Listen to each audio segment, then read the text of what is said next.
ვფიქრობ ეს ისტორიული პროცესია, დაგვიანებული ნიურნბერგის პროცესი, რომელიც ნაციონალური მოძრაობის უცხოელი მფარველების გამო დღემდე ვერ შედგა. ისტორიული პროცესია, დაგვიანებული 2012 წელს, როდესაც რეჟიმი დაამარცხა საქართველოს ხალხმა, თქვენ გახსოვთ, მაშინ ვერ შედგა. ხელისუფლებას არ მისცეს შესაძლებლობა, რომ ბოლომდე მიიყვანა რეჟიმი დამარცხება, წამების სისტემის შექმნელების, კორუფციის სისტემის შექმნელების წინააღმდეგ. მაშინ და დღეს ვხედავთ, რომ დღესაც კი როგორი მფარველობა აქვს ამ პოლიტიკურ ჯგუფს იმ ჯგუფისგან, რომელსაც დღეს უკვე ღიად დაერქვა სახელი, მათ შორის ამერიკის შეერთებული შტატების ახალი ადმინისტრაციის მხრიდან, როგორც Deep State, როგორი მფარველობა აქვს დღეს და მაშინ წარმოგიდგენიათ რა შესაძლებლობა ჰქონდა ახალ ხელისუფლებას, უფრო ნაკლები ამ მხრივ და რამხელა გავლენა ჰქონდა იმ უცხოურ ძალებს, რომ არ დაეშვათ მათი მფარველობის ქვეშ მყოფი მართლაც აგენტების გასამართლება. ამიტომ დაგვიანებით, მაგრამ შედგება ახლა ნიურნბერგის პროცესი, ჩვენ ვაკეთებთ იმას, რაც დავპირდით ჩვენს მოსახლეობას არჩევნებს.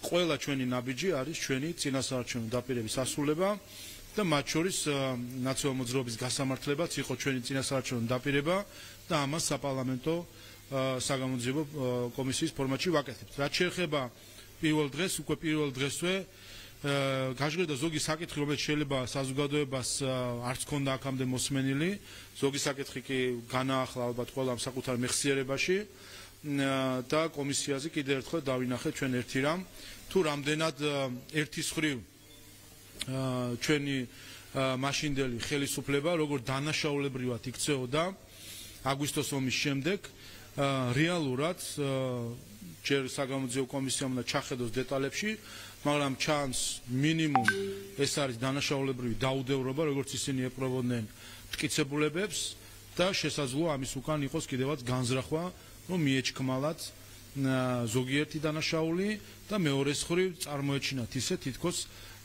საქართველოს სამხედროებსაც მიუწოდათ წვლილი ამა თუ იმ გადაცდომებში.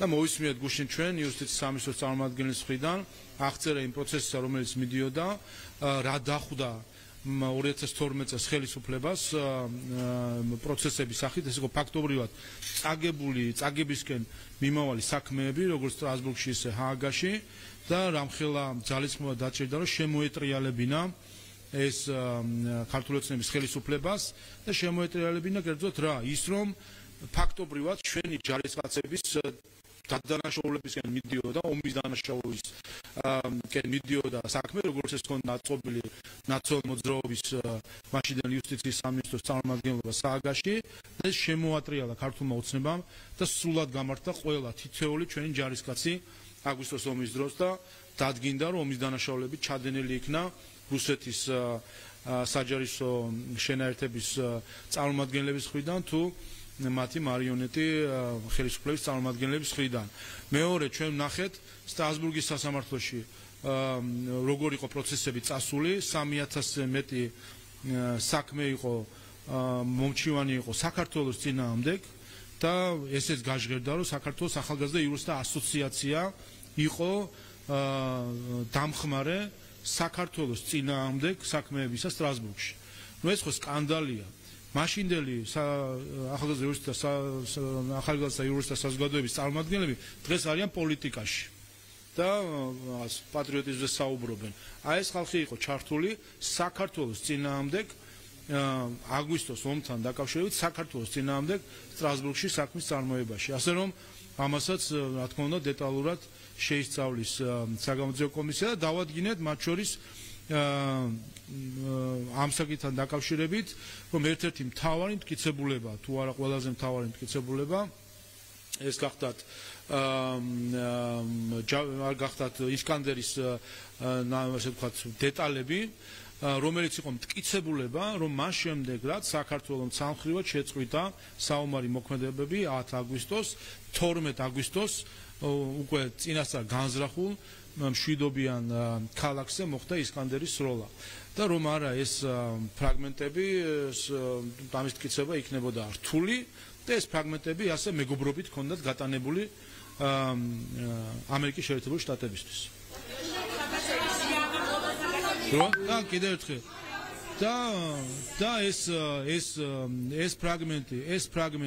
ეს ფრაგმენტი იყო საზღვარგარეთ და ამასაც ცალკე ძალისხმევა დაჭირდა რომ შემდეგ ეს ფრაგმენტი დაბრუნებულიყო საქართველოში. გასაგებია რომ შეიძლება ჩვენს პარტნიორებს ჰქონდათ ინტერესი რომ შეესწავლათ მაშინ ამ ასე ვთქვათ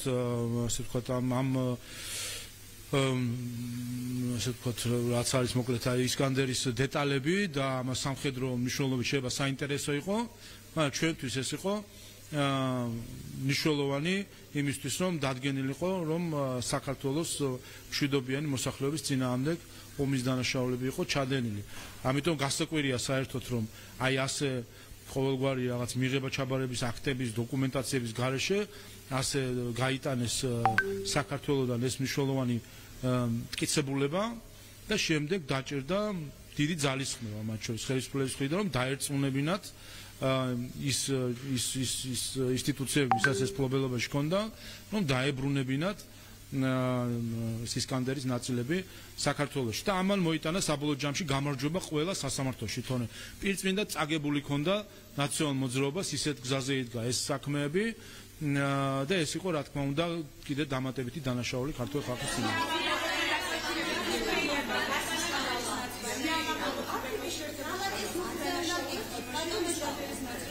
არა, საქართველოს მაშინდელმა ხელისუფლებამ ეს საზოგადოებას საჯარო ცნობილი საკითხია, ხო? საქართველოს ხელისუფლებამ გადასცა, ვინაიდან ინტერესი იყო, როგორც ჩანს, რომ შეესწავლათ დეტალები, გადასცა ეს პრობლემა ისევ ყველამ უნდა იფიქროს საკუთარ ინტერესზე. გასაგებია, რომ იყო ინტერესი ისკანდერის შესწავლისა, მაგრამ ამან არ უნდა გადაწონოს შენი ერის ინტერესი, შენი თქვენ მე მგონი გუშინ არ უსმინეთ უყურეთ აი ამიტომ ზუსტად ამიტომ არის ეს ნიურნბერგის პროცესი ზუსტად ამიტომ არის ეს ნიურნბერგის პროცესი საჭირო რომ როგორც ჩანს თქვენთან არ გახსოვთ და ვისაც არ ახსოვს იმან რომ გაიხსნას ეს ყველაფერი ხო პირველად არ გვესმის რასთან გვაქვს საქმე რომ ეს ისკანდერის დეტალები იყო მნიშვნელოვანი იმისთვის რომ დადასტურებულიყო რომ მაშინ როდესაც საქართველოს მხარეს შეწყვეტილი ჰქონდა ცეცხლი და საომარი მოქმედებები 10 აგვისტოს უკვე 12 აგვისტოს მოხდა დაბომბვა ქალაქის მშვიდობიანი ქალაქის ცენტრის რაც ნიშნავს რომ მშვიდობიანი მოსახლეობა იყო სამიზნედ ამოღებული ამას ეს როგორც ფაქტად იყო საჩივარშივე ჩადებული თუმცა მტკიცებულებები არაფერი არ იყო რუსეთის მხარე მაშინ ამტკიცებდა რომ ეს ყველაფერი არის გამონაგონი ფოტომასალა არსებობდა მხოლოდ და ფოტო თუ ვიდეო მასალა არსებობდა მხოლოდ და რომ ეს ყველაფერი არის მონტაჟი და სინამდვილეში არანაირი ფაქტი არ არის და სწორედ ეს დეტალები რომელზეც არის მისი ინდივიდუალური ნომერი მათ შორის ასახული რომელსაც შეიძლება არის მიკვლევადობის საშუალება თუ ვის ეკუთვნოდა ეს ისკანდერი მათ შორის საიდან იქნა გასული და ასე შემდეგ სხვადასხვა ასე ვთქვათ მონაცემების ერთობლიობა და რაც მთავარი არის თავად დეტალი ასე ვთქვათ დანაშაულის იარაღი რაც იყო აი ეს დანაშაულის იარაღი ჰქონდათ ესე გატანებული სხვებისთვის გასაგებია რომ სხვა შეიძლება ინტერესი ჰქონდა მაგრამ ეს არის სწორედ საკითხი ვის ინტერესებს აყენებს ხელისუფლება სხვების ინტერესებს თუ საკუთარი ხალხის ინტერესს და აი ესეც არის კარგი მაგალითი როდესაც სხვების ინტერესების ხარჯზე საკუთარი ხალხის ინტერესები იწერებოდა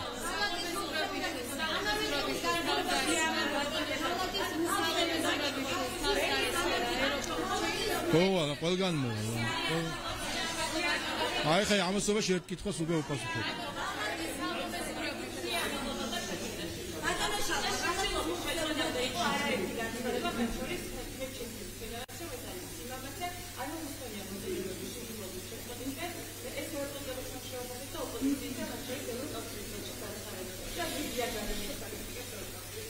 ну პრესკოლსა მისასალმებელია რა თქმა უნდა რომ შემშილობა შეწყვიტა და ამ დღეებმაც გამოავლინა კიდე ერთხელ ის რაც სხვათა შორის ნახეთ სხვა დროსაც მიხეილ სააკაშვილის შემშილობის დროს რომ ამას სხვები იყენებენ შემდეგ იარაღად ხოლმე და მე გაუგნებული ვარ ევროკავშირის ელჩის განცხადებებით აი ამ დღეების განმავლობაში და მათ შორის გუშინაც ქონდა მას განცხადება, რომელიც შეიძლება თქვენს იყო ჩვეულებრივ პირდაპირ წაქეზება, რომ ადამიანს საკუთარი თავის დაზიანება გაეგრძელებინა. როდესაც ამას აკეთებს ევროკავშირის წარმომადგენელი საქართველოში, ეს აჩვენებს ან მის პირად აცდენას ყოველგვარ არა თუ რაღაც ევროპულებზე, ადამიანურ ღირებულებებზე, როდესაც ნაცვლად იმისა, რომ მოხდეს მიემართა მათ შორის მზე ამაღლების მიემართა და ეთქვა რომ შეეწყვიტა შიმშილობა, ნაცვლად ამისა ვნახეთ მისი მხრიდან წაქეზება, რომ ადამიანს გაეგრძელებინა საკუთარი ჯანმრთელობის დაზიანება. ეს კიდევ ერთხელ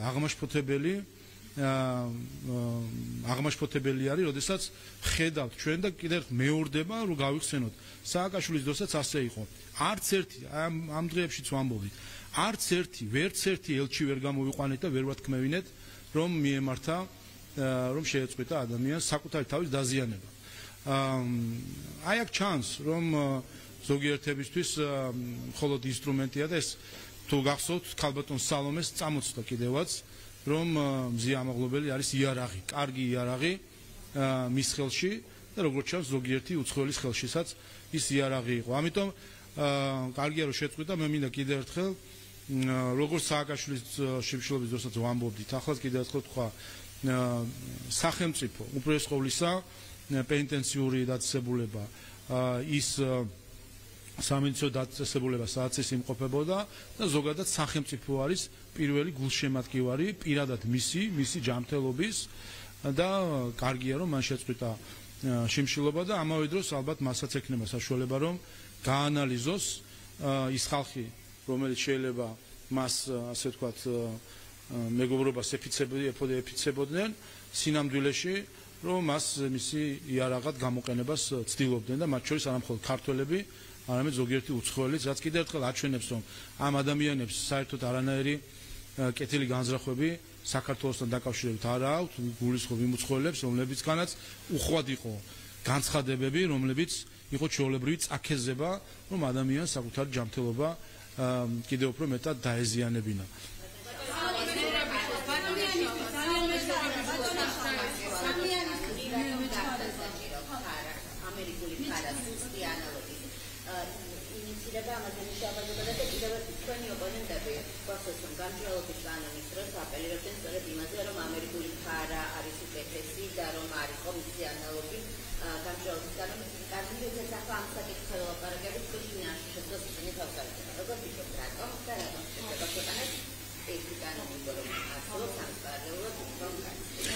უბრალოდ ყოვლისა რაც შეეხება გამჭვირვალობის კანონს აქ ხედავთ რომ დღემდე ხალხი რომელსაც შიგნით თუ გარეთ წაკითხულიც არ აქვს ეს კანონი ცდილობენ რომ ან ასე ვთქვათ თარგმანში დააბრიონ ხოლმე ქართველები ცდილობენ რომ დააბრიონ უცხოელები რა არის შინაარსი ამ კანონისა და პირიქით უცხოელები აქეთ მერე გვიმტკიცებენ საკითხებს რაც არ წერია საერთოდ კანონში და ამიტომ ის რომ ჩვენ შევეცადეთ რომ საქართველოსთვის ყველაზე მორგებული და ასე ვთქვათ ვერსია მათ შორის ბილი ვერსია ყოფილიყო ხედავთ რომ მაინც ამას იყენებენ რომ ბუნდოვანებას ქმნიან კანონთან დაკავშირებით რომ მისი დისკრედიტაცია მოახდინონ ამიტომ ხომ არის ამერიკის შეერთებული შტატები მათთვის იდეალი და მისაბაძი აგერ არის ამერიკის შეერთებული შტატები არის მისი ფარა რომელიც 10 წლეულები მოქმედებს ის რომ გარეჩარევებისგან დაცულია ამერიკის შეერთებული შტატები ალბათ ამაში აიჩვია არავის არ ეპარება შესაბამისად ესე იგი ეფექტურად მოქმედებს ეს კანონი პირდაპირ სიტყვით გადმოვიღებთ ამ კანონს ვინმეს რაიმე პრეტენზია კანონის შინაარსთან რაიმე მიაჩნია რაიმეში თუ რაიმე კითხვავს და ვერ ერკვევა მიმართონ ამერიკის შეერთებულ შტატებს თუ რაიმე მიაჩნიათ სამართლიანად უსამართლო თუ რა შეფასებით მიმართონ ამერიკის შეერთებულ შტატებს ან თქვან მაშინ რომ ამერიკის შეერთებული შტატების სისტემა თუ შტატები მიაჩნიათ მათ არადემოკრატიულად და არასამართლიანად ამიტომ სიტყვით გადმოვიღებთ ედაონ ამერიკის შეერთებულ შტატებს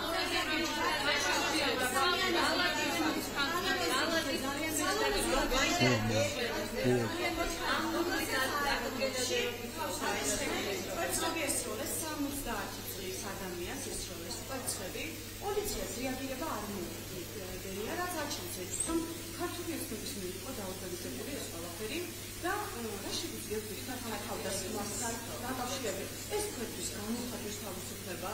თქვენ რა შეგვიძლიათ მინიო ქუჩაში და კვერცხი რო გესროლოთ, პოლიციას რო რეაგირება არ ქონდეს? ხო?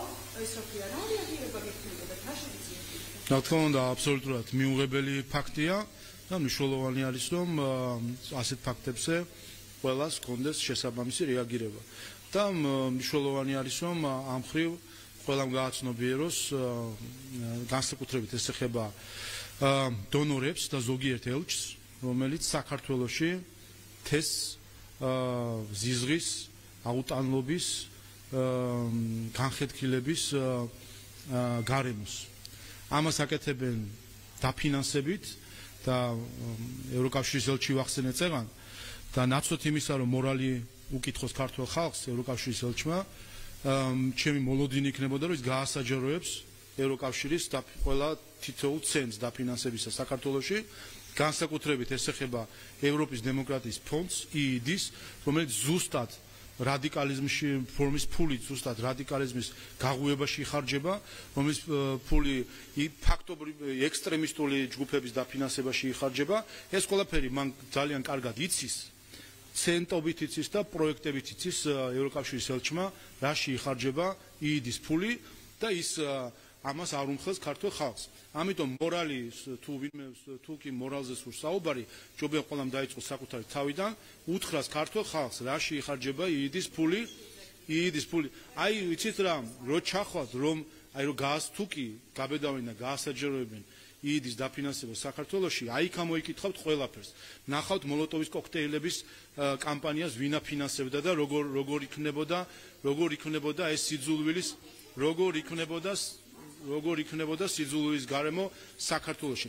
ნახავთ როგორ აფინანსებდა ევროკავშირის ევროპის დემოკრატიის ფონდი პოლიტიკურ პარტიებს, რომელიც საქართველოში ზიზღის და განხეთქილების დამნერგავები არიან და აქ იქნება პასუხი, რომ ამ გარემოს, ეს გარემო იქნებოდა მათ შორის უცხოური დაფინანსებით და ზუსტად ამხილა ამ კვირეებში ეს ამხილა ამერიკის შეერთებულმა შტატებმა. შეგახსენებთ, რომ პრეზიდენტ ტრამპის აღმასრულებელ განკარგულებაში, რომელიც ეხება საგარეო დაფინანსების შეჩერების საკითხებს, პირდაპირ საფუძვლად წერია. საფუძვლად მისმინეთ პასუხოთ. საფუძვლად პირდაპირ წერია პრეზიდენტის აღმასრულებელ განკარგულებაში, რომ ეს საგარეო დახმარება გამოიყენებოდა ქვეყნების დესტაბილიზაციისთვის, გამოიყენებოდა ჰარმონიული განვითარების შეზღუდვისთვის. და ვინმე ფიქრობს, რომ ეს მხოლოდ ამერიკული ფული იყო ასეთი დახარჯული და არ ვიცით ჩვენ ევროპის დემოკრატიის ფონდი სირცხვილიას მოლოტოვის კოქტეილის კამპანიას რო აფინანსებდა, დროას რო აფინანსებს დეზინფორმაციას, ეს ყველაფერი ხო ვიცით. და რატო გვიმალავს ამას ევროკავშირის წარმომადგენლობა? ამიტომ პასუხი არის შემდეგი. პირველი, რა თქმა უნდა, ეს არის მიუღებელი ფაქტი და ყველამ უნდა დაგმოს ასეთი ფაქტი და მეორე, ეს გარემო, სიძულვილის გარემო შექმნილი არის გარედან თავს მოხვეული სიძულვილის გარემო, რომელიც შექმნილია მათ შორის უცხოური დაფინანსების მილიონების ჩასხმით იმისთვის, რომ წაკიდონ საზოგადოება ერთმანეთს.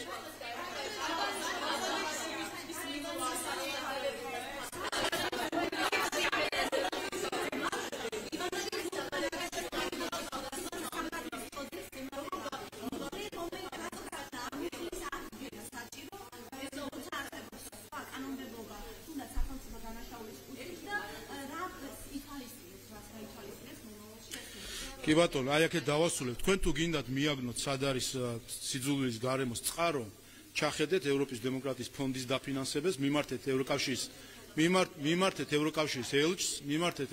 ელჩს, რომ გაასაჯაროოს ეს დაფინანსებები, ჩახედეთ USAID-ის დაფინანსებებს, ჩახედეთ NED-ის დაფინანსებებს, ჩახედეთ სხვა აი ასეთი ცნობილი თუ უცნობი ფონდების დაფინანსებებს, რომელიც იხარჯება ზუსტად იმისთვის, რომ ეს სიძულვილის გარემო შეექმნათ.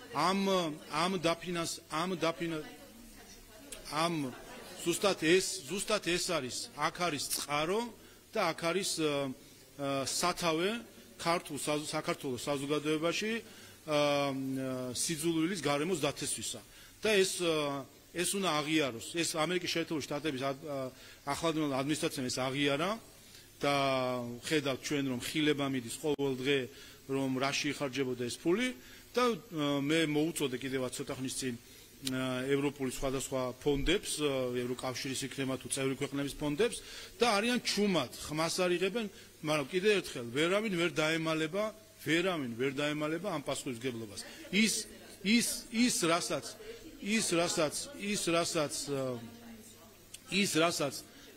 რაც ამ ფონდებით ფინანსდებოდა, ამის შედეგს ხედავთ სიძულვილის დათესვას, სხვათა შორის რასაც მათ შორის ქუჩაში ხედავთ, თვითონვე განან შემდეგ ხოლმე და ამას ძალიან დიდად აპიარებენ, ამაზე მე არაერთხელ მქონდა თავადაც განცხადება, როდესაც უყურეთ, იცი სად არის მიზეზები ამ სიძულვილის გარემოს შექმნისა? ევროკავშირის მიერ დაფინანსებული ჟურნალისტი, რომ დადებს საჯაროდ 84 ტყვიაო მოღალატე EPSO და ამაზე რომ ევროკავშირის არ აქვს რეაგირება, აი აქ არის მიზეზი. ევროკავშირის მიერ დაფინანსებული ფექტ-ჩეკის თანამშრომელი რომ მიუვარდება პარლამენტის წევრს და მასზე ვერბალურად ძალადობს და ამაზე რეაგირება არ აქვს ევროკავშირის ელჩს, აქ არის ამ სიძულვილის გარემოს საფუძველი.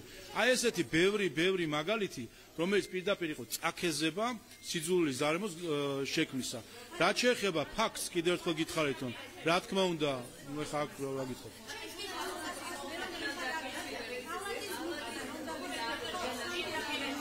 კიდევ ერთხელ, ყველა დონორი ვადებულია გაემიჯნოს, ყველა დონორი, ამიტომ უნდა გაემიჯნოს სიძულვილის კამპანიის მწარმოებელ ორგანიზაციებს. და ვხედავთ, რომ ეს ორგანიზაციები, ვინც სიძულვილის გარემოს ქმნიან, დაფინანსებული არიან სხვადასხვა უცხოური ფონდებიდან და მიუღებელია. ამას რზენია, როდესაც დონორები, რომლებიც აფინანსებენ სიძულვილის გარემოს შექმნილ ორგანიზაციებს, ამაზე ზდუმან და მიუხედავად იმისა, რომ პირდაპირ მიმითითებია მე არაერთხელ იმალებიან და ამაზე პასუხს არცემენ. ამიტომ რა თქმა უნდა, თითოეული შემთხვევა, რომელიც იქნება სიძულვილის გარემოს შემქმნელი, რომლის უკანა ჩვენ ნახავთ დონორებს, დამფინანსებლებს, თითოეულ ასეთ შემთხვევას ვამხელთ. აბა, გამიმეორეთ.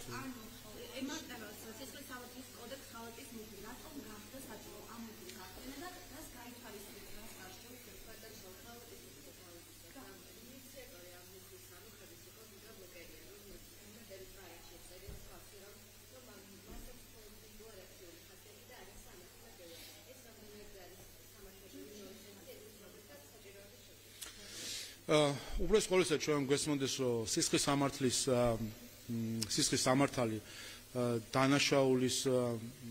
დანაშაული მისი სანქცირება დანაშაულის არის არა მხოლოდ რაღაც წლებში, ჯარიმაში თუ სხვა ასეთ სანქციაში გამოხატული სასჯელი, არამედ ეს ამავე დროს არის საზოგადოებრივი მხრიდან გაკიცხვა ქმედებისა, როგორც დანაშაულისა. და რა თქმა უნდა, ქმედებას უნდა ერქვას თავისი სახელი. და არ უნდა ხდებოდეს ამა თუ იმ დანაშაულის სათაურით და დასახელებით, მათ შორის სისხლის სამართლის კოდექსში, ასე ვთქვათ, მისი დაკნინება, მნიშვნელობის დაკნინება. ის, რაც არის სამშობლოს ღალატი, არის სამშობლოს ღალატი. და ამის ჩამოყვანა რაღაც ტექნიკურ ტერმინებამდე, ზუსტად ეს იყო განზრახვა მაშინაც, რომ ეს ყოფილიყო რიგითი დანაშაული, რომელიც შეიძლება რაღაც უდრიდეს ცოტა სხვა დანაშაულებს, რომელიც შეიძლება ყოფილ გარემოში მოხდეს. ეს არის ყველაზე მძიმე დანაშაულები, სახელმწიფოს წინააღმდეგ მიმართული დანაშაულები და სამშობლოს ღალატს უნდა ერქვას სამშობლოს ღალატი და არა რაღაც სხვა ისეთი ტექნიკური დასახელებები. ზუსტად ეს უნდათ მაშინ გაეკროთ, რომ მისი სიმძიმე დანაშაულისა, მნიშვნელობა და ასევე საზოგადოების მხრიდან ამ დანაშაულის გაკიცხვის ასე ვთქვათ, მნიშვნელობა, სიმძიმე თუ მასშტაბი შეემცირებინათ და გაეყვანათ რაღაც ტექნიკურ დანაშაულის დონემდე. სწორედ ამიტომ ყველაფერს უნდა დაერქვას თავის სახელი. ყველაფერს უნდა დაერქვას თავის სახელი, ის რაც არის სამშობლოს ღალატი, უნდა იყოს არა უბრალოდ ჩაშლილი სხვადასხვა დანაშაულის შემადგენლობაში, რომელშიც მე საზოგადოებას ჩაკარგავ, არამედ ადამიანმა საზოგადოებამ ის რაც ჩვენ სამშობლოს ინტერესების ღალატი არის, ამას უნდა დაერქვას პირდაპირ სამშობლოს ღალატის სახით.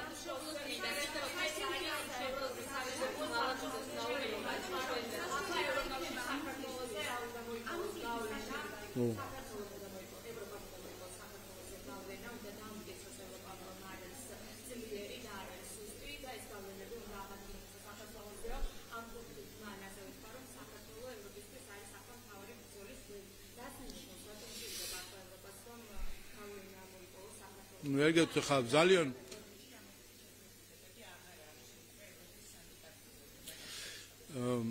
ძალიან ბევრი გზაბნეული ადამიანი არის შემოჩეული საქართველოს უცხოეთიდან და ასე თქვა თავის სერვისებს თავაზობს სხვადასხვა დამკვეთს. თქვენ მიზეზს ბრძანეთ ახლა თუ არ ვწდები? კი ბატონო, კი.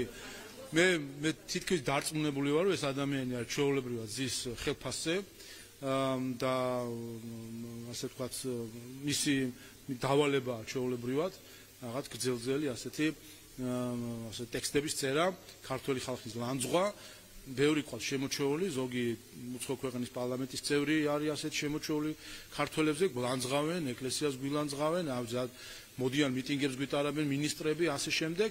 ეს ასეთი ქცევა რო ახასიათებს ზოგიერთ პოლიტიკურ ჯგუფს, იმიტომაც აღმოჩნდნენ ახლა ისეთ მდგომარეობაში, როგორიც აღმოჩნდნენ მიუნხენის უსაფრთხოების კონფერენციაზე, როდესაც ამერიკის შეერთებული შტატების წარმომადგენელმა მათ უთხრა, რომ სერიოზულ საქმეებს სერიოზული ხალხი უნდა წყვეტდეს და ის ვინც არის ასე ვთქვათ მხოლოდ რაღაც აგითხრა თავქარიანი ზოგიერთი ევროპელი პოლიტიკოსის გადასაწყვეტი სერიოზული საქმეები არ უნდა იყოს და ჩვენ ამას ძალიან მივესალმებით, რომ ესეც ცხადად გამოჩნდა მიუნხენის უსაფრთხოების კონფერენციაზე.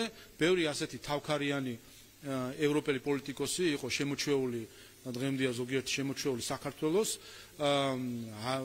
ესე იგი არ მოვლენა არ ხდება საქართველოში, რომ მათი ღრმა და არაკომპეტენტური აზრი მოგვახსენონ ხოლმე სხვადასხვა განცხადების სახით, დღე გამოშვებით ხან რომელ ტელევიზიას ერთვებიან, ხან რომელს, არ ამკითხე მოამბებით ეჩრებიან ქართული საზოგადოების ცხოვრებაში, ჩვენ მათ არ ვაწუხებთ, მათ საზოგადოების ცხოვრებაში ჩვენ არ ვერევით. ეს არის სუვერენიტეტის პატივისცემა, ამიტომ ყველამ უნდა პატივისცეს ჩვენ სუვერენიტეტს. სხვათა შორის აი ამ დღეებში, როგორც იცით, აფხაზეთის ოკუპირებულ ტერიტორიაზე ეგრეთ წოდებული არჩევნები იმართებოდა და ნახეთ ჩვენ ბევრი განცხადება, სადაც სხვადასხვა ქვეყნის წარმომადგენლობა ჩვენი ქვეყნის ტერიტორიულ მთლიანობას და სუვერენიტეტს უწევდა მხარს და არ აღიარებს, რა თქმა უნდა, ამ არჩევნებისთვისაც მადლობელი ვარ, მაგრამ სხვა დროსაც მithავს და აქაც მინდა ყველა აი ამ უწყებას უცხოურს შევახსენო. იმ წინადადებას, რასაც წერენ, დაუფიქრდნენ რამდენად გულწრფელი არიან ამ წინადადებაში იმ სეგმენტში, რასაც ქვია სუვერენიტეტის პატივისცემა. იმიტომ რასაც ზოგიერთი ხელისუფლება უცხოური დღეს აკეთებს, ეს არის საქართველოს და ქართველი ხალხის სუვერენიტეტის უპატივცემულობა. პირდაპირ ხელების ფათური ჩვენს პოლიტიკაში, საზოგადოებრივ ცხოვრებაში, ხალხი რომელსაც მართლაც და არაფერი ხაჭაპურის იქით საქართველოს შესახებ არ იცის, ზოგი შორიდან ტექსტებით გველაპარაკება, ზოგი აქ ჩამოდის და მიტინგზე დგება და რატომღაც თავს უფლებას აძლევს, რომ ჩაერიოს უცხო ქვეყნის, უცხო საზოგადოების ცხოვრებაში. კიდევ ერთხელ ქართველი ხალხი არ კადრულობს იმას, რომ ჩაერიოს ესტონელი ხალხის თუ რაღაც ლიეტუველის თუ ჩეხი ხალხის შიდა საზოგადოებრივ საკითხებში თუ პოლიტიკაში. ამიტომ ნურც ამ ქვეყნების ხელისუფლების ზოგიერთი წარმომადგენელი ჩაერევა ჩვენ ცხოვრებაში. ეხლა რა ვიცი, დათა თოშხიას ციტირებას ვერ მოვახდე, მაგრამ მაინც და მაინც თუ აინტერესებთ, შეუძლიათ გადაიკითხონ.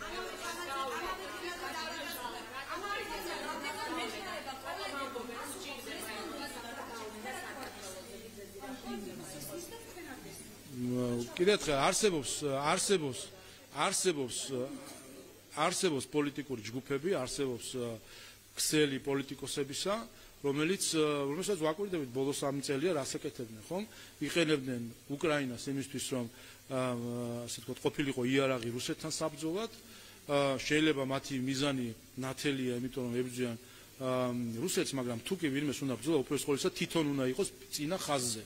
სხვისი ხელით ომი ეს არის ყველაზე ამორალური საქციელი და როგორც ჩანს ზოგიერთს უნდა ჩვენი ხელით იომოს და ეს ასე ვთქვათ მათი სურვილები უკვე დიდი ხანია ასე ვთქვათ ცხადი არის ჩვენი ხელისუფლებისთვის და ამიტომაც არის რომ არავის არ მივეცით საშუალება რომ ზოგს თავს მოეხვია ჩვენთვის სანქციების დაწესება მათ შორის ადგილობრივი სასარგებლო იდიოტების გამოყენებით რომლებიც 2022 წლის მარტიდანვე აქ აქციებს გვიმართავდნენ რომ სანქციები დაგვეწესებინა რუსეთისთვის მოხალისეები გაგვეგზავნა უკრაინაში ჩაგვეკეტა ცა რუსეთისთვის და ამით ფაქტობრივად შევსულიყავით ომში ეს არის ზუსტად ესკალაციის მიზანი ზუსტად ეს იყო რომლის ბოლოში რა თქმა უნდა რისკი არის იმის რომ ეს უკვე ცხელ კონფლიქტში გადაიზრდებოდა ამიტომ ნახავ ხედავდით ის სახეები ხო გვახსოვს ნახეთ დაგუგლეთ ვინ მოუწოდებდა საქართველოს რუსეთისთვის სანქციების დაწესებას და დაუსვით ტოლობა რომ ეს ადამიანები აპირებდნენ რომ ჩვენ იარაღად გამოვეყენებინეთ რუსეთის წინააღმდეგ და სწორედ ამის წინააღმდეგ მისცა ხმა 26 ოქტომბერს ქართულმა ხალხმა ყველა შეგახსენებთ არჩევნები რასთან დაკავშირებით ჩატარდა რა იყო არჩევნების დროს სხვადასხვა საკითხები რეფერენდუმად რომ უნდა ექცია ოპოზიციას ეს არჩევნები და რომ მართლაც რეფერენდუმი შედგა რა უთხრა ქართულმა ხალხმა ოპოზიციას რომ მათი ყველაზე კარგ შემთხვევაში სასარგებლო იდიოტობა უცხო ზოგიერთი უცხოური ჯგუფებისთვის რომელსაც მავნე მიზნები აქვს საქართველოსთან დაკავშირებით და რიგ შემთხვევაში პირდაპირ ღალატი და შეკვრა იმისთვის რომ სხვების ინტერესები გაეტარებინათ რომ ამას უთხრა ქართულმა ხალხმა უარი და ამას ვერ გაიტანს ზუსტად ამის შესრულება ხდება დღეს არჩევნების შემდეგ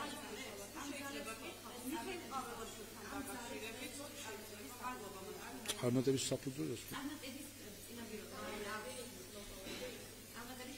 ქართულმა ხალხმა 26 ოქტომბერს ზუსტად ამ ძალებს უთხრა რომ მათი ზრახვები საქართველოს ომში ჩათრევასთან დაკავშირებით არ შესრულდება და ამას ასრულებს საქართველოს ხელისუფლება და ამიტომ არის რომ სურთ საქართველოს ხელისუფლებასთან ასე ვთქვათ ზოგიერთი ცდილობს დესტაბილიზაციის შემოტანას ქვეყანაში იმიტომ რომ ნახა ყველამ ნახა იმ ჯგუფმა რომელიც ჩვენ ქვეყნის იარაღად გამოყენებას აპირებდა როგორც ზოგიერთი უკრაინას იყენებდა იარაღად ნახეს ამ ჯგუფებმა რომ ჩვენი ხელისუფლების და ხალხის მხარდაჭერის პირობაში და ჩვენი ხელისუფლების პირობებში ეს მიზნები მათ არ განუხორციელდებათ ამიტომაც სურდათ ძალადობრივი დემოკრატიის გვერდის ავლით და სხვადასხვა მეთოდებით ცდილობენ იქნებ რაიმენაირად მოიყვანონ ისეთი პოლიტიკური ძალა ხელისუფლებაში რომელიც პირდაპირ თავს დაუქნევს და ყველაფერს შეუსრულებს სანქციებსაც დააწესებს თუ საჭიროა ცასაც ჩაკეტავს და ტანკებსაც დაქოქავს თუ საჭიროა და სხვადასხვა მიმართულებით გაუშვებს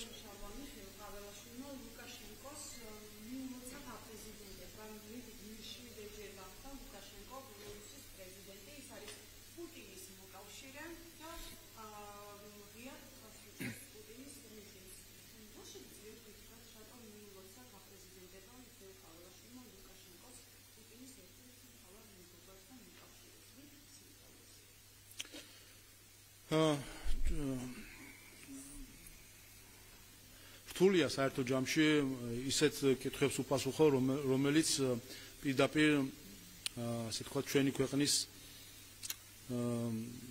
დამაზიანებლების ასე ვთქვათ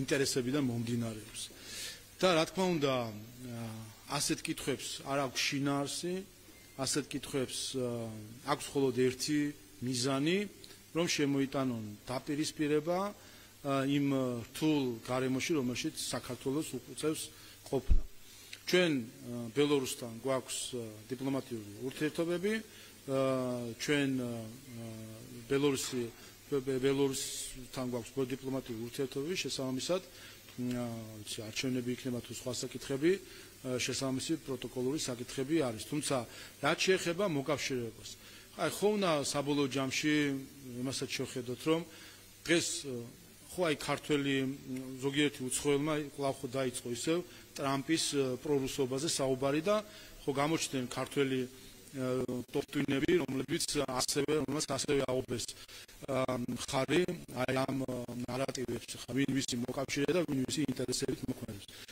ერთი რამე არის ჩვენთვის მთავარი. მთავარი არის არა ის, ვინ ვისი ინტერესებით მოქმედებს, ჩვენთვის მთავარი არის, რომ ჩვენ მოქმედებთ ქართველი ხალხის ინტერესებით.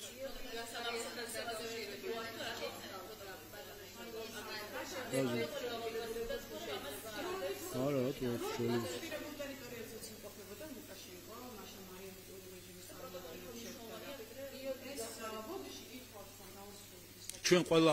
ჩვენ ყველა ქვეყანასთან მუშაობთ იმაზე, რომ ჩვენი ეროვნული ინტერესები იყოს პატივცემული და რა თქმა უნდა, როდესაც არის სხვადასხვა განცხადება იქნება თუ ქმედება, რომელიც ამ ჩვენი ეროვნული ინტერესების შესაბამისი არ არის, ამ ესეთ საკითხებზე გვაქვს ხოლმე ჩვენ ყოველთვის რეაგირება, ისე იქნება ეს ორმხრივ დონეზე, იქნება ეს საჯარო განცხადები თუ სხვა მხრივ.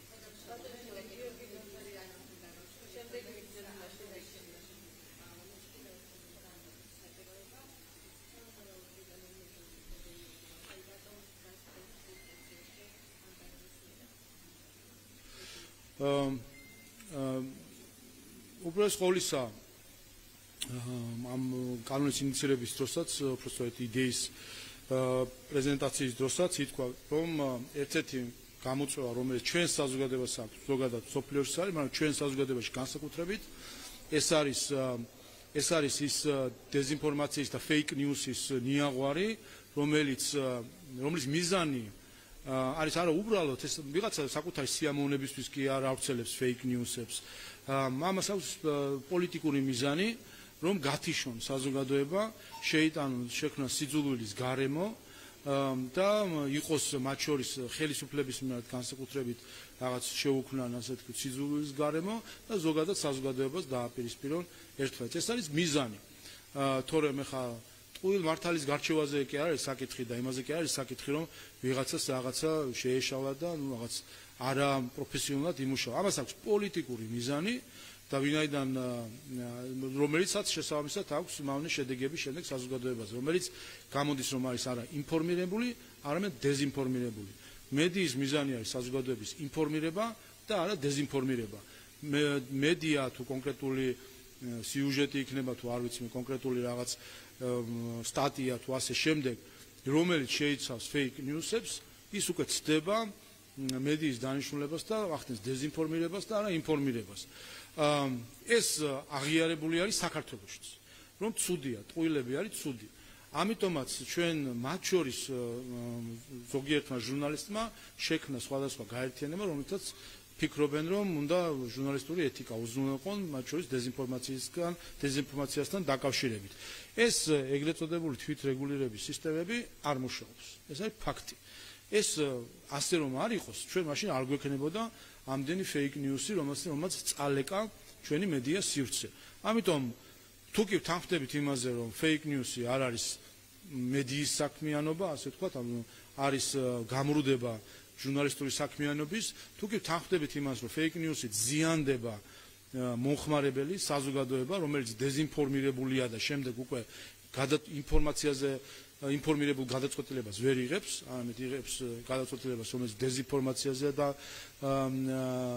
ასე ვთქვათ დაფუძნებული და ხედავთ, რომ ის მექანიზმები, რომელიც არსებობს ამის აღსაკვეთად არ მუშაობს, კანონმდებელი ამიტომაც არსებობს, რომ ამისი ეფექტიანი მექანიზმები შექმნას. და არის მეორე საკითხი უცხოური დაფინანსებისა მედიაში, ჩვენ ნახეთ აღიარება ამერიკის შეერთებული შტატების პრეზიდენტის აღიარება. მან მისი პირადი აღიარება, რომ ამერიკის შეერთებული შტატების საგარეო დახმარება იხარჯებოდა საერთაშორისო მედია ქსელის შექმნაში, რომელსაც უნდა უზრუნველყო დამკვეთისთვის საჭირო ნარატივის გატარება სხვადასხვა ქვეყანაში. რამდენიმე ამერიკის შეერთებული შტატების პრეზიდენტისვე განცხადებით, რამდენიმე ასეული მედია, ასეულობით მედია NGO და ათასობით ჟურნალისტი იჯდა ხელფასზე ფაქტობრივად ამერიკის შეერთებული შტატების საგარეო დახმარებიდან და ბიუჯეტიდან გამოყოფილ თანხაზე და მისი მიზანი და მტკიცდება ეს მიზანი იყო, რომ რაც აწყობდა და იყო მნიშვნელოვანი დამკვეთისთვის ის ნარატივი, ასე ვთქვათ, გაემყარებინათ და გაეძლიერებინათ და ის რაც რისი მიჭკმავად სურდა დამკვეთს, ის ფაქტები დაემალათ, დაეწიათ, ასე ვთქვათ, მათი ხილვადობა საზოგადოებისთვის. ეს არის ფაქტი.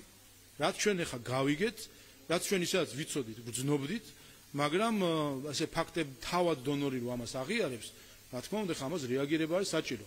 კარგია რომ ამერიკის შეერთებული შტატების ხელმძღვანელობა ადმინისტრაცია ამბობს, რომ ის თავად უზრუნველყოფს რომ ჩახსნას ეს დაფინანსებები და ხედავთ ჩვენ განცხადებებს რომ როგორ ხდება ამ დაფინანსებების შეწყვეტა და ნახეთ რომ სხვადასხვა მეთოდები იყო ზოგს აბონირებით ასე ვთქვათ ყავდათ მოთაფლული ზოგს პირდაპირ დაფინანსებით და ასე შემდეგ აი ამ მექანიზმებს აუქმებს მაგრამ ამერიკის შეერთებული შტატების მიღმა სხვა ქვეყნები არის და სხვა ფონდები რომელიც საქართველოში ამ ხრივ მუშაობენ და ხედავთ ჩვენ რომ არ ვიცი რომელი მედია არის მაინც და მაინც რომელზეც უცხოური დაფინანსებული რომელზეც ვიტყოდით რომ ის საუკეთესო ჟურნალისტური სტანდარტებით მოქმედებს და ასე ვთქვათ არ არის პარტიული პროპაგანდა. ამიტომ ამასაც ხედავთ ჩვენ და რა თქმა უნდა, როდესაც გვაქვს აღიარება დონორის მხრიდან, რომ თანხები იხარჯებოდა პროპაგანდაში, ჩვენ რა თქმა უნდა ეს პროპაგანდა უნდა ამ პროპაგანდის საწინააღმდეგო ზომები უნდა მივიღოთ. ჩვენ თქვით რომ ეს ორთვიანი პროცესი არის, ჩვენ უყურეთ რაც შეეხება უცხოურ დაფინანსებას, ჩვენ ხო ხედავთ რომ პროექტები არ წარმოგვიდგენია ჯერ, ამაზე მიდის მუშაობა, როგორი უნდა იყოს, ხო და როგორი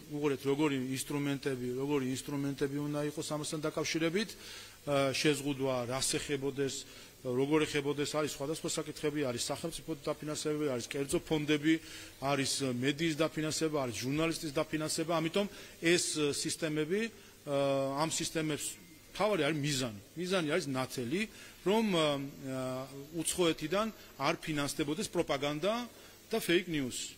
ამაში რამე არ ვთანხმდებით რომ არ უნდა ფინანსდებოდეს fake news-ი უცხოეთიდან და პროპაგანდა.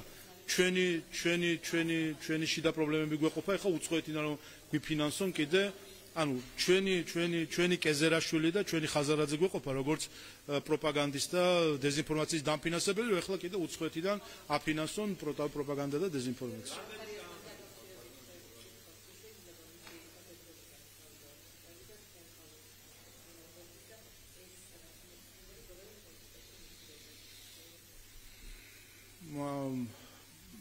მე მგონი რა გითხრათ ყველაზე თვალსაჩინო მაგალითია იმისა რომ ადამიანი რომელსაც მიესა შესაძლებლობა რომ ემსახურა რომელსაც ქართულმა ოცნება მისცა შესაძლებლობა და წაწია ყველანაირად კარიერულად ასე ვთქვათ რომ მისცა შესაძლებლობა და მისცა ნდობა მათ შორის რომ ის მას ემსახურა საკუთარი ქვეყნისთვის აერჩია არა გუნდის ღალატის ხამას გადაიტანს რაიმენაირად მაგრამ აერჩია ქვეყნის ღალატის გზა. ხო ხედავთ რომ ესე იგი საქართველოში არ არის იმდენი ხანი რამდენი საზღვარგარეთ არის.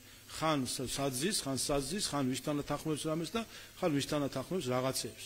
ჯერ კიდე ის დრო გაიხსენეთ შემთხვევით რომ აღმოჩნდნენ ის და მიხეილ სააკაშვილი ერთ სასტუმროში. აი შემთხვევითობა რო იყო და ჯერ კიდე რომ უნდა და წარმოედგინა თავი უმციკლოდ.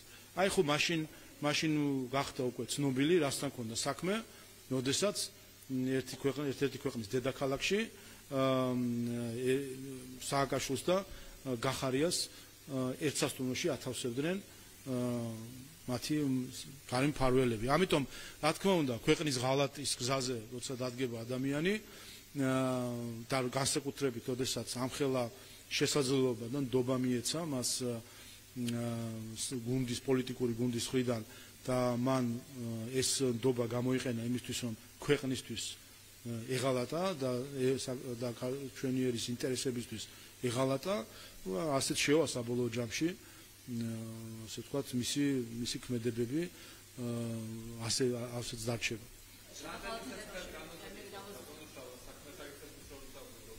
აბა გისმენთ.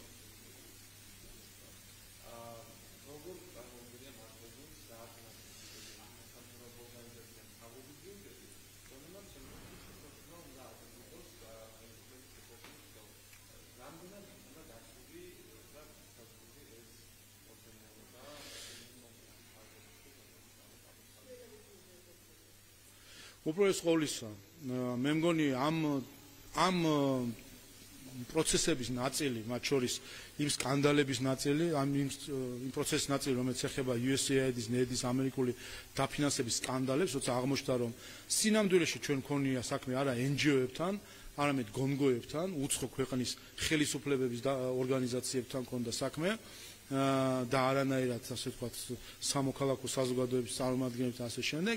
აი ამ სკანდალმა, ეს სკანდალი ჩვენ უნდა გამოვიყენოთ მათ შორის საზოგადოებრივი დისკუსიისთვის. რომლის ერთ-ერთი მიმართულებაც უნდა იყოს, რომ ჩვენ უნდა ესე ვთქვათ, ეს ტერმინოლოგიურადაც უნდა დავფიქრდეთ. ეს გამყარებული ტერმინი არასამთავრობო ორგანიზაცია თავის თავში არის არასწორი. სინამდვილეში და თუ შეხედავთ თქვენ იქნება ეს ევროპის ტრადიციული დემოკრატიები თუ თუნდაც ამერიკის შეერთებული შტატები და სხვა, სინამდვილეში ჩვენ ვსაუბრობთ არა სწორი ტერმინი არის არა არასამთავრობო ორგანიზაცია, არამედ არის საზოგადოებრივი ორგანიზაცია ან არაკომერციული ორგანიზაცია. დიახ, რომლის მიზანი არის საზოგადოებისგან წამოსული რაღაც ინიციატივების ერთობლივად წარმოდგენა, ადვოკატირება და ასე შემდეგ. და ჩვენთან ეს NGO როგორც ტერმინი, ეს არის დონორების მიერ დამკვიდრებული ტერმინი, როგორც გარკვეული, აგითხრათ, ანტიპოდი თუ რაღაც საწინააღმდეგო მხარე სახელმწიფოსი, არა მხოლოდ ხელისუფლების, არამედ სახელმწიფოსი. და მაგალითად ის მაგალითი, რომ საქართველოს ახალგაზრდა ეროვნული ასოციაცია ომის ნაომარ ქვეყანას, საკუთარ ნაომარ ქვეყანას ქვეყნის საჩელში მონაწილეობდა, აი ესეც აჩვენებს, რომ აქამდე მიიყვანა ზოგიერთმა დონორმა საკუთარი დაფინანსებული NGO, რომ მათ აფიქრებინეს, რომ ისინი არა მხოლოდ ხელისუფლების თან შეიძლება რაღაც კრიტიკოსები არიან თუ მისი ასე ვთქვათ მეორე პოლუსი არიან, მეორე მხარეს არიან, არამედ ქვეყნის სახელმწიფოს ასე ვთქვათ მოწინააღმდეგეები თუ კრიტიკოსები, ოპონენტები, ანუ არა მხოლოდ ხელისუფლების ოპონენტები, არამედ სახელმწიფოს ოპონენტები. და ესეც უნდა შევცვალოთ ჩვენ საზოგადოებრივ დისკუსიაში და ტერმინოლოგიაში. ჩვენ საუბარი გვაქვს საზოგადოებრივ ორგანიზაციებზე. რა იყო მიზეზი იმის, რომ აი ამ ტერმინებს ესე ჟონგლირებდნენ დონორები და ერთი დიდი ქვეყნის ყოფილი ელჩის ცნობილი ფოტოც მახსოვს, სადაც ის გვერდში უდგას მის მიერ დაფინანსებულ NGO-ს წარმომადგენლებს და ამბობს, აი ეს არის ხალხი. აი ესენი ასე თქვა წარმოადგენენ ხალხის აზრს. სინამდვილეში ეს იყო აი ზუსტად ის, რაზეც დღეს საუბრობს ამერიკის შეერთებული შტატების ადმინისტრაცია, რისთვისაც გამოიყენებოდა USAID, NED და სხვა ფონდები, რომ იქნებოდა ასე ვთქვათ ქსელი ორგანიზაციებისა, რომელსაც უნდა სპეციფიური ნარატივები გაეტარებინათ და როგორ. კერძოდ ხდებოდა ასე, რომ ასე ვთქვათ, ჯერ NGO-ს დაარქმევდნენ, რომ შენ ხარ სამოქალაქო საზოგადოება, სამოქალაქო საზოგადოება ეს არის თლიანად საზოგადოება, ანუ NGO უდრის საზოგადოებას. და რასაც იტყვის NGO, იმის არის საზოგადოების აზრი. ხომ ეს გვესმის დღესაც კი უცხოელებისგან, როცა გვეუბნებიან, რომ აი საზოგადოებას რაღაცა უნდა, არ უნდა. ეს საიდან იციან მათ რა უნდა საზოგადოებას? ერთ-ერთი საიდან შეიძლება იცოდნენ, ეს არის არჩევნები, რომელიც 26 ოქტომბერს ჩატარდა და ძალიან კარგად დაინახა ყველამ რა უნდა საზოგადოებას. მაგრამ ისინი გველაპარაკებიან NGO-ების ნათქვამზე დამყარებით. ანუ ჯერ თვითონ ფულს უხდიან, ეუბნებიან რა უნდა ილაპარაკონ, რა ნარატივი უნდა ატარონ, უნდა თქვან რომ არის 35 გენდერი, ხო ალაპარაკეს ამდენი წლები, რომ არის ბევრი სქესი. დღეს რო გაჩუმდა ყველა NGO, ხმას ხო ვეღარ იღებენ, ხო? რატომ? იმიტომ ის ვინც აფინანსებდა, ის ვინც ფულს უხდიდა, იმისთვის რომ ეს აბსურდული იდეოლოგია მართლაც ჩვენთვისე თავს მოეხვიათ და მთელი ასე ვთქვათ სამყარო რაღაცნაირად აი შეიპყრეს ამ იდეოლოგიით, რომ თითქოს შეიძლება ადამიანმა საკუთარი სქესი აერჩიოს, ხო ალაპარაკის წლები ეს NGO-ები. დღეს იგივე დაფინანსებელი ამბობს, რომ არა, არის ორი სქესი და სხვა შორის არის ორი გენდერიც. ესეც ხა ზოგიერთი ცდილობს, რომ თარგმანში დაკარგოს ქართული საზოგადოება, თითქოს სქესის სხვა რამე არის და გენდერის სხვა რამე არის. ჩახედონ ამერიკის შეერთებული შტატების ახალი ადმინისტრაციის პოზიციას.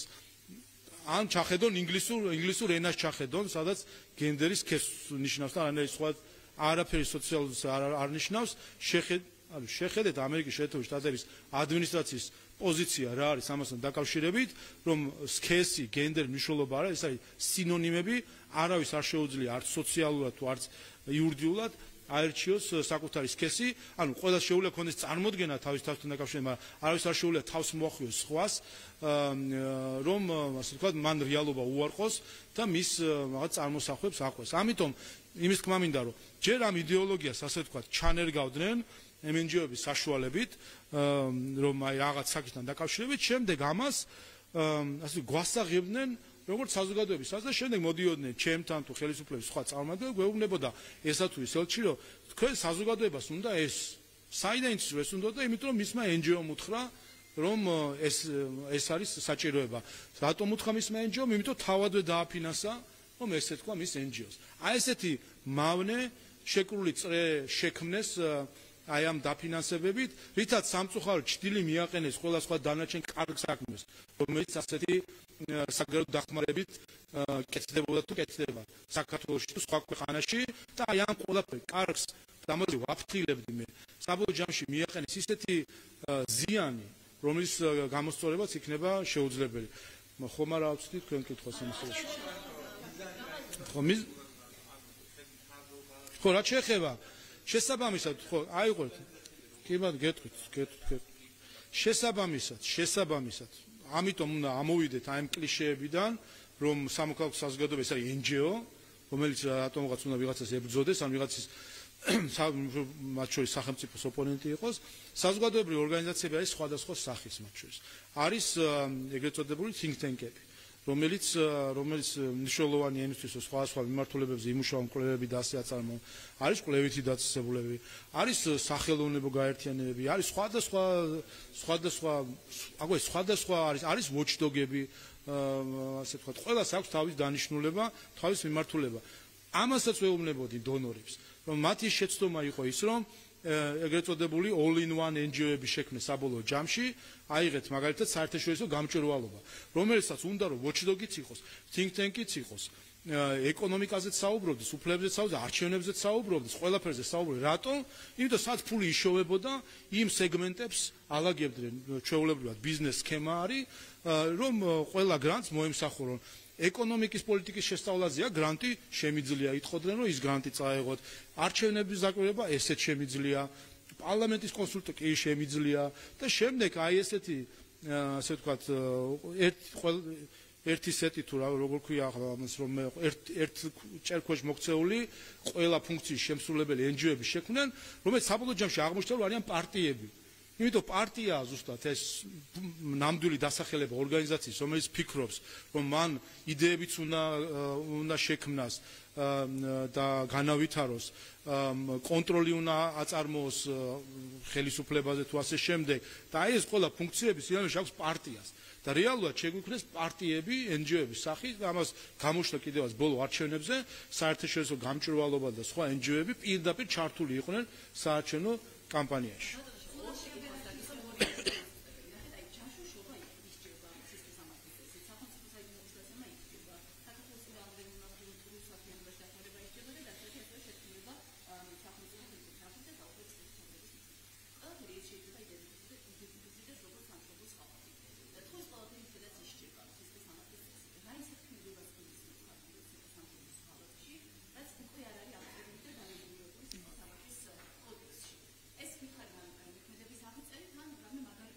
არა, ეს არ არის დამატებითი შემადგენლობა, არამედ არის ზუსტად ამ შემადგენლობების, ასე ვთქვათ, ამ შემადგენლობების აღწერა. ზუსტად ამაზე ვსაუბრობდი მე, რომ ის რაც არის სამშობლოს ღალატი, აი ამის ესე დაშლით რაღაც ტექნიკურად დალაგებით, ამისი დაკნინება, ამ დანაშაულის მნიშვნელობის დაკნინება, დიახ, რა, უყურეთ კიდევ ერთხელ, დიახ, მათ შორის. უყურეთ დიახ, ზუსტად ამას აქვს მნიშვნელობა, იმიტომ რომ რაიმე ქმედების დანაშაულად შერაცხვა, რაღაცა რომ დანაშაულია. ამას აქვს არა მხოლოდ ტექნიკური რაღაცა მიზანი, რომ თუ კი ვინმე ამას ჩაიდევს, მასზე რაღაც სანქცია იყოს, ციხე ჩავსვათ, დავაჯარიმოთ, რაღაცა გავაკეთოთ, ხომ? ან პრევენცია ხო? მარტო ეს კი არა. ეს არის საზოგადოებრივი გაკიცხვის მიზანიც აქვს. როდესაც რაიმე ქმედებას არ ქმნით დანაშაულს, ეს ნიშნავს, რომ საზოგადოება ამ ქმედებას საზოგადოებას სურს ამ ქმედების გაკიცხვა. ამ გაკიცხვის სიმძიმე ამ დანაშაულის დასახელებაშია მათ შორის. და მკვლელობას, ამიტომ ქვია მკვლელობა და არა რაიმე სხვა აღწერილობითი დასახელება. არა, კიდევ ერთხელ ეს წარმოადგენს ზუსტად როგორც იყო. ადრე ზუსტად ასე იყო, რომ დანაშაულს უნდა ერქვას თავისი სახელი. სამშობლოს ღალატს უნდა ერქვას სამშობლოს ღალატი და არ უნდა მიხდეს მისი გაზავება სხვადასხვა შემადგენლობებით.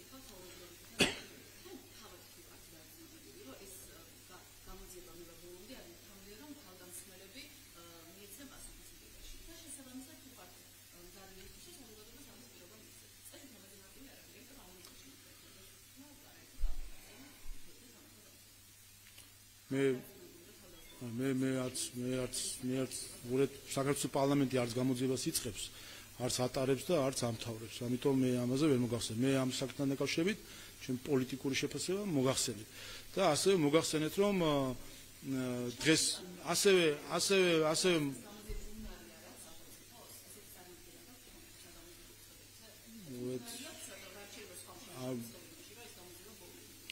მოგეთ ეს არ არის პარლამენტის კომპეტენცია, მე პარლამენტის მხრიდან შესაძლებელი იყო შევაფასე.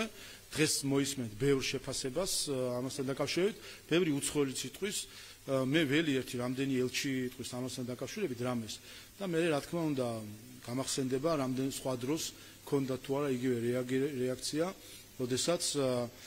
როდესაც არ ვიცი ელენე ხოშტარია პოლიციელს საღებავებს ასხავდა ქართული ოცნების ოფისის წინ, გახსოვთ რაიმე ამაზე რეაგირება, როდესაც ევროკავშირის ბიუჯეტიდან დაფინანსებული ადამიანები სხვადასხვა პოლიტიკოს დასდევდნენ და ლანძღავდნენ. რამე გაგიგონიათ ამასთან დაკავშირებით და ასე როდესაც პოლიციელზე მოხდა ახლა თავდასხმა და საუბრობ ამაღლობელის საქმეზე და ამაზე რამე მოისმინე, პირიქით ევროკავშირის ელჩი გამოდის და აქებს იწონებს ასეთ საქციელებს, რაც კიდევ ერთხელ აჩვენებს თუ რამდენად აცდენილი არის ზოგიერთი დიპლომატი, არა თუ კანონის უზენაესობის საკითხებს, არამედ საერთოდ სწორის და არასწორის წარმოდგენებს.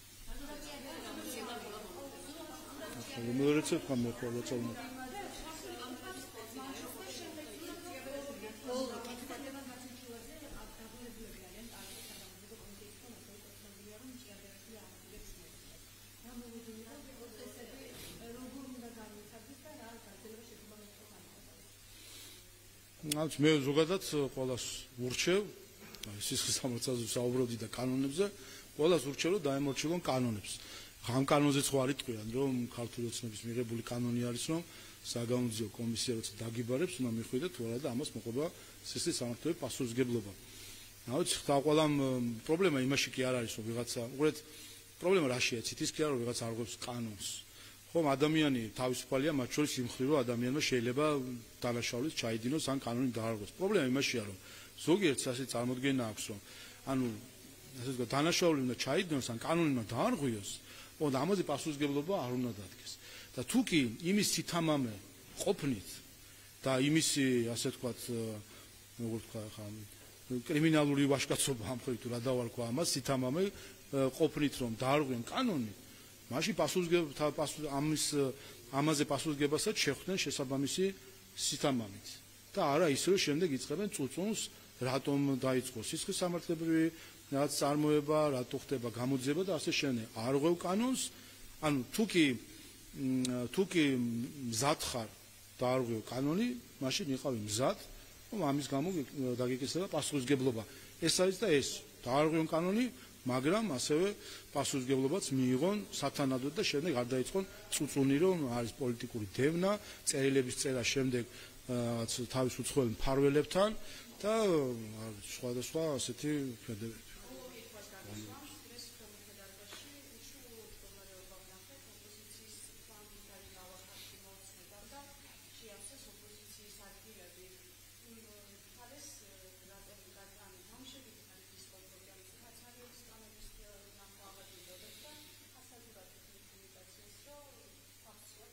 აბა ესეთი ოპოზიციის უმრავლესობის მხარე არ არსებობს ორივე აქეთ სექტორში მათ შორის მეც ვიჯექი როდესაც პარლამენტში 2020 წელს შემოვედი მაგ მხარეს ვიჯექით იცით რომ ქართულ ოცნებას ყოველთვის 75 წევრზე მეტი ყავდა ხოლმე პარლამენტში და იცით რომ ორი სექტორი არის სტომათა დარბაზში თითოში 75 ადგილია ასე რომ სუფთა არითმეტიკულადაც ვერ იქნებოდა ოპოზიციური სექტორი ის სექტორი რომელსაც თქვენ გულისხმობთ რა თქმა უნდა ქართული ოცნების წარმომადგენლებიც ისნენ ხოლმე იქ რაც შეეხება უკვე განლაგებას თავად დარბაზში გამომდინარე იქიდან ოპოზიციის ზოგიერთი პარტიის სურვილი იყო რომ შეწყვეტათ მანდატი და მაციებით ჩახსნეს დღეს საქართველოს პარლამენტის სიით შემადგენლობა არის 101 წევრი ამიტომ რა თქმა უნდა მოვარგეთ ამ მოცემულობას რომ ასე ვთქვათ ზედმეტი სიცარიელი საჭირო ამ ხრივ არ იყო და რა თქმა უნდა მოვარგეთ ამ რეალობას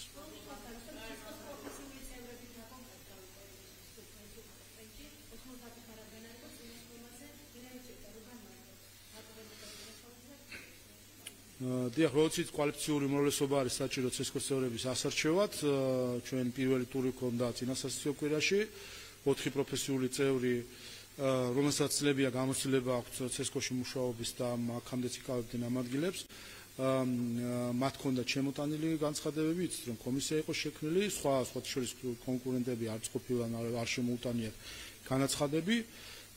წინა სასაცილო კვირაში კოალიციური უმრავლესობა გამომდინარე იქიდან რომ პარლამენტში ფიზიკურად ახლა 99 დეპუტატი მუშაობს, ამიტომ ვერ მოგროვდებოდა კოალიციური უმრავლესობა. უკვე მეორე ტური შედგა დღეს, 4 პროფესიული წევრი ავირჩიეთ, ამით პროფესიული წევრების ნაწილი სრულად არის დაკომპლექტებული ცესკოსი. მნიშვნელოვანია ეს, ვინაიდან ჩვენ წინ გვაქვს ადგილობრივი თვითმმართველობის არჩევნები და სრულად დაკომპლექტებული ცესკოთი ამ არჩევნების ჩატარება რა თქმა უნდა მნიშვნელოვანია. მადლობა. პირდაპირ ეთერში უსმენთ ჩალვა პაპუაშვილის კომენტარს, ვაგზალებთ 3 საათიან გამოშვებას. სისხლის სამართლის კოდექსში სამშობლოს ღალატის